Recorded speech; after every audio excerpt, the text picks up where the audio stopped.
지기님의 그 나라는 기분, 거기서 일어난 거예요.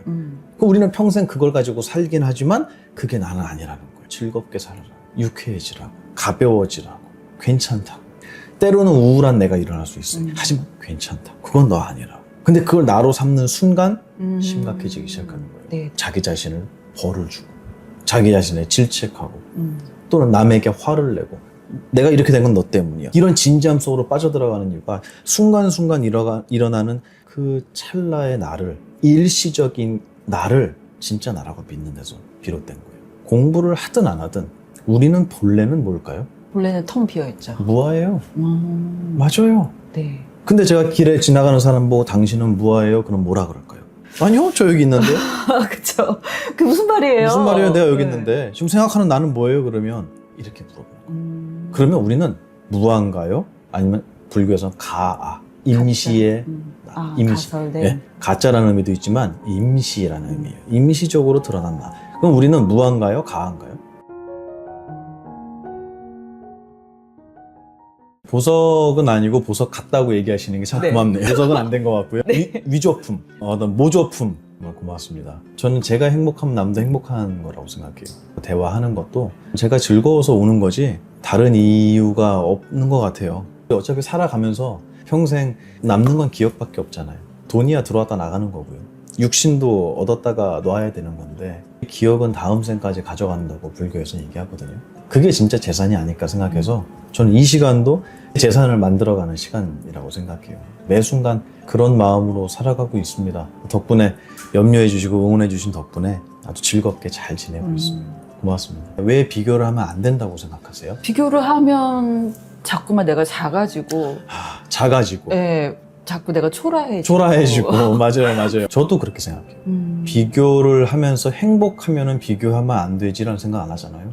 아, 그쵸. 그러니까 비교를 하면서 행복해지고 정말 축하해 잘 됐어 라는 게 아니라 그 뒤에는 되게 씁쓸한 그림자가 있는 거예요. 어떻게 보면 자기의 무능력함을 발견하게 되는 순간 같아요. 그러니까 그게 자꾸 잦아지게 되면 갈수록 나는 초라해진다는 그 말씀에 저 공감해요. 네. 누군가가 인스타에 SNS에 막 해외여행 갔다 온 거 올렸어요. 그럼 저는 그거 보면 무슨 생각 드는 줄 아세요? 옛날 저희 큰 스님의 일화가 떠올라요.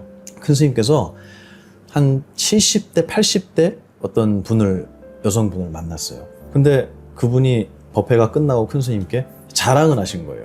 스님, 우리 사위가 그 동남아에 어디에 있는 그 섬 아세요? 이렇게 물어본 거예요. 스님 이제 간다고. 모르죠. 스님이 어떻게 알아요, 그 섬을. 우리 옆 동네도 잘 모르는데. 그래서 모른다고 그랬더니 나 거기 사위가 이번에 여행 보내준다. 보내준다고. 너무 신난다는 거예요. 네, 큰 스님 들으시면서. 나는 거기에 뭐가 있는지 다 알아요. 그러시는 거예요. 스님이 이렇게 얘기하면 또 갑자기 신비주의로 들어가죠. 사람들이, 듣는 사람이. 어떻게 아시지? 어떻게 아시냐고. 거기 가면 눈앞에는 색깔이 있다. 귀 앞에는 소리가 있고, 코 앞에는 냄새가 있고, 혀 앞에는 맛이 있을 거고, 내 피부 앞에는 감촉이 있고, 내 의미, 뜻 앞에는 와 새로운 거, 처음 보는 거, 신기해, 여기 너무 좋아, 이런 의미들이 내 앞을 장엄할 거라고. 난 다 알고 있어요. 이렇게 얘기하니까 감동을 한 게 아니고 에이 뭐야 이러고 가셨어요. 아, 진짜요? 저는 그게 진리 같아요. 눈앞에는 언제나 색깔이 있잖아요. 네. 귀 앞에는 소리가 있고, 근데 거기다가 의미를 담는 건 내 능력이란 말이에요. 근데 그 능력을 쓰면은 된다는 얘기인가요? 안 된다는 얘기인가요? 쓰는 거에는 죄가 없어요. 근데 문제는 그 의미를 담아놓고 그거를 자기로 삼는 거에 문제가 있는 거예요. 그럼 갔다 오면 자랑을 또 하기 시작해요. 나는 이걸 본 사람이에요. 이제 그때부터 너희들은 들어본 적도 없는 섬에 가서 난 이렇게 하고 이런 일을 하고, 그걸 또 이제 그분이 SNS를 할 수 있었다면 올렸겠죠. 그걸 보면서 이 사람 좋겠다가 아니라 눈앞에는 색깔이 있다는 걸 아는 거예요. 부럽겠냐고요. 그게 부럽지 않아요. 그리고 인스타에 언제나 화려하고 행복한 이미지만 올리려고 노력하지 않나요? 때로는 거짓을 섞어서라도. 그거 우리 다 알고 있잖아요. 그럼 거기서 느껴지는 나의 감정을 자기로 삼아야 되는가. 저는 거기에 초점을 좀 맞췄으면 좋겠어요. 그 중간에서 일어나는, 비교에 의해서 일어나는 나의 생각은, 나의 감정은 내가 아니에요. 그거 볼 땐 부러울 수 있어요. 근데 좀 이따가 밥 먹으러 갈 땐 뭐 먹지? 할 땐 부러움은 그쵸. 벌써 맞아요. 없어졌어요. 맞죠? 우리의 생각은, 감정은 원래 그런 놈들이에요. 그걸 알고 있다면 부러워하면 안 돼. 이것도 어리석은 생각이고, 야 그거 다 거짓말이야 라고 부정하는 것도 어리석은 생각이고. 그냥 있는 그대로 그렇죠. 보고, 있는 아, 그대로 일어났구나. 그렇죠. 이런 감정이. 하지만 이 모든 거는 지금 일어나고 있는 이 기분은 내가 아니라는 걸 알면 그때 비로소 어떤 감정이 일어나도 이 사람은 자유로워요. 저는 진짜 자유는 감정을 없애는 건 아니라고 생각해요. 그게 아니라 무슨 생각을 하든 무슨 감정을 일으키든 누구를 만나든 아무렇지 않은 게 자유로운 거잖아요. 저는 그게 비교라는 곳에서 자유로워지는 방법이라고 생각해요. 그런데 비교를 왜 하게 되느냐라는 그 질문은 아주 쉬운 원리가 있어요. 불교에서 가장 중요하게 이야기하는 게 바로 무아거든요. 근데 그거를 일반적인 불교의 상식으로 알고 계신 분들은 지금의 나를 다 버리고 나면 무아의 경지에 도달한다. 이 공식으로 알고 계신데요. 그거는 아닙니다. 아, 그게 아니에요? 네. 맞기도 하지만 아니기도 해요. 왜냐하면 아버지가 재벌이에요. 근데 내가 어릴 때 버려져서 거지들하고 살고 있었어요. 이 얘기가 법화경이라는 경전에 나오거든요. 장자의 비유라고 해요. 근데 거지들하고 살고 있는데 아버지가 어느 날 국어를 하러 온 이 아들을 보게 된 거예요. 자기 집에 국어를 하러 온 거예요. 한눈에 알아봤죠. 내 아들이라고. 근데 아들은 몰라요. 그래서 너는 내 아들이다 라고 얘기를 하면서 들어와 살아라 라고 얘기했는데 얘가 반가워하고 좋아할 것 같잖아요. 무서워서 도망가요. 왜요? 나를 잡아다가 팔아먹을 것이다 라고 생각해요. 이 견해의 수준은 누구의 수준일까요? 그 아들의 수준. 그렇습니다. 거지. 네. 나를 거지라고 믿고 있는 아들의 견해의 수준이에요. 그거를 이 친구는 믿었죠. 진실인가요, 그게? 아니죠. 하지만 우리는 우리의 견해를 진실이라고 믿고 살고 있어요. 그래서 이 견해의 수준을 높이고 자기의 견해를 의심하는 것을 불교에서는 큰 의심이라고 해요. 큰 의심을 내어라 라고 어른들이 말씀하시는 게 너가 옳다고 생각하는 거 그거를 의심하라고, 남을 의심할 게 아니라 이거는 맞는 거야 라는 너의 견해를 의심하는 것이 큰 의심이다. 모든 불교의 수행은 여기서부터 시작돼요. 내가 정말 올바른가? 나라는 게 정말 실제로 존재하는 것인가? 굳게 믿었던 거를 흔들어 놓는 거예요, 처음에. 어쨌든 그래서 이 아들은 도망갔어요. 자기의 견해를 믿고. 그래서 아버지가 여러 사람을 보내 설득한 끝에 점점 가까이 와서 나중에는 많은 사람들을 모아놓고 이 아이가 내 아들입니다 하고 아들 본인도 그걸 믿었다고 해요. 이렇게 그 비유가 끝나요. 참 재밌는 내용이 그 집에 와서 열심히 일을 하다가도 잠은 거지들 옆으로 가서 잔다는 거예요. 정말 의미 있는 얘기예요. 이런 이야기를 듣고 불교의 이 깊은 지혜를 들을 때는 뭐든지 다 할 수 있을 것 같아요. 근데 뒤돌아서 나가는 순간 옛날의 나로 돌아가는 거예요. 네. 바로 그 얘기를 하는 거예요. 항상 질문을 드리는 게 이 아들은 거지 옆에서 자고 있는 이 아들은 부자인가요? 거지인가요? 본인은 순간. 거지라고 믿고 네. 있죠. 근데 아버지의 눈에는 아버지는 부자로 이미 대하고 있죠. 부자로 대하고 있잖아요. 재벌 2세잖아요. 모두가 그리워하는. 다음 생을 기약하는 재벌 2세잖아요. 그럼 이 친구는 거지냐 부자냐 얘기할 수 없어요. 그죠? 거지이기도 하고 부자이기도 하고 거지가 아니기도 하고 부자가 아니기도 한 거예요. 불교엔 이런 논리가 많이 나와요. 다시 원래로 돌아가서 이 세상을 바라보는 나는 본래 정해져 있지 않잖아요. 우리 지기님을 만나면 반가운 내가 일어나요. 우리 팀장님 만나면 불편한 내가 일어나요. 이렇게 만나는 사람마다 내가 눈 돌리고 귀를 기울이는 곳곳마다 다른 내가 일어나는 거예요. 그럼 이 나는 진짜냐는 거예요. 이건 진실한 나라고 믿을 수 있느냐는 거예요. 이걸 믿고 살 수 있냐는 거예요. 의지할 수 있냐는 거죠. 할 수 없잖아요. 그래서 불교는 대상과 만나서, 세상과 만나서, 어떤 사람과 만나서 순간적으로 일어나는 나라는 그 기분, 그 감정은 진짜 내가 아니다라고 얘기해요. 그 모든 감정을 일으키고 있는 본래의 우리의 모습은 그러면 뭐라고 얘기해야 될까요? 그건 무하고요. 정해진 내가 없다라는 거예요. 그냥 아무것도 없는 거예요. 아무것도 없는 거예요. 거기서 지금의 이 내가 일어나는 거예요. 지금 이 나 말이에요. 지금의 지기님의 그 나라는 기분, 거기서 일어난 거예요. 우리는 평생 그걸 가지고 살긴 하지만 그게 나는 아니라는 거예요. 즐겁게 살아라, 유쾌해지라고, 가벼워지라고, 괜찮다.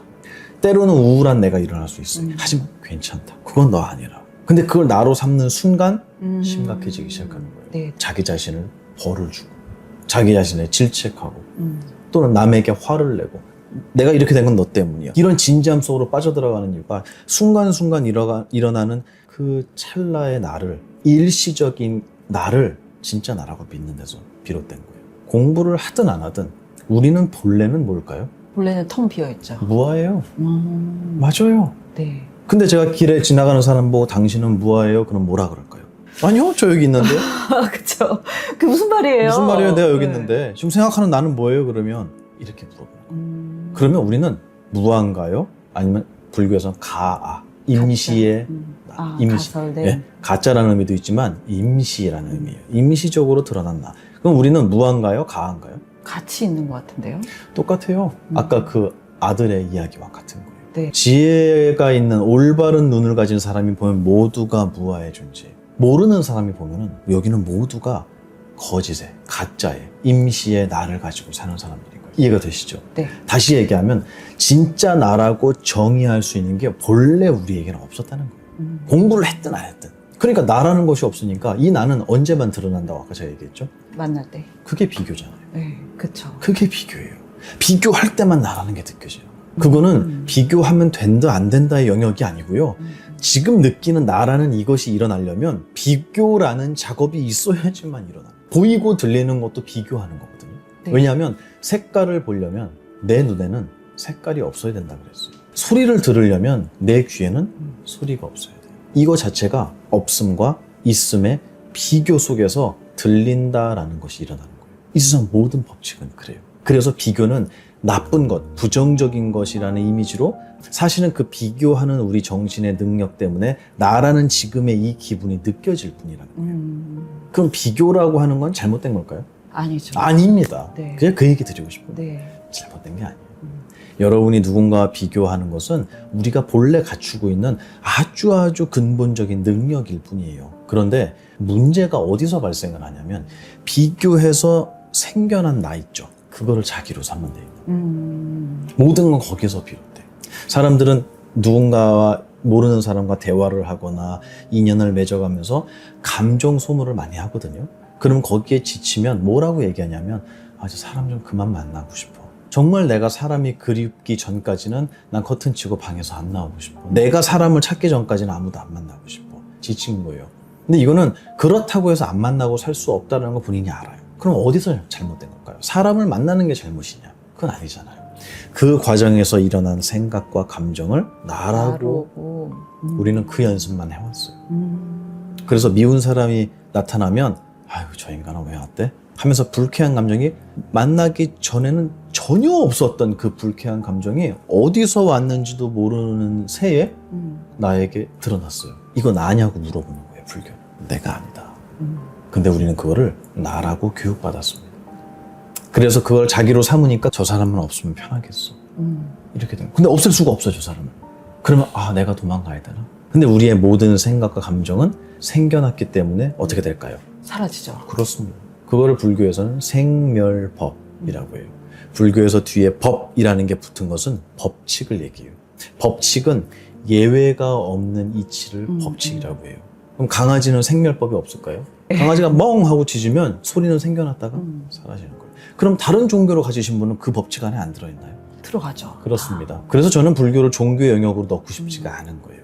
여러 종교 중에 하나라고 얘기하고 싶지가 않은 게 우리의 인생, 삶이라는 이 법칙을 설명한 설명서다. 전 그렇게 얘기하는 거예요. 그래서 비교라는 것도 비교를 하면 된다 안 된다로 말씀드린 건 아니죠.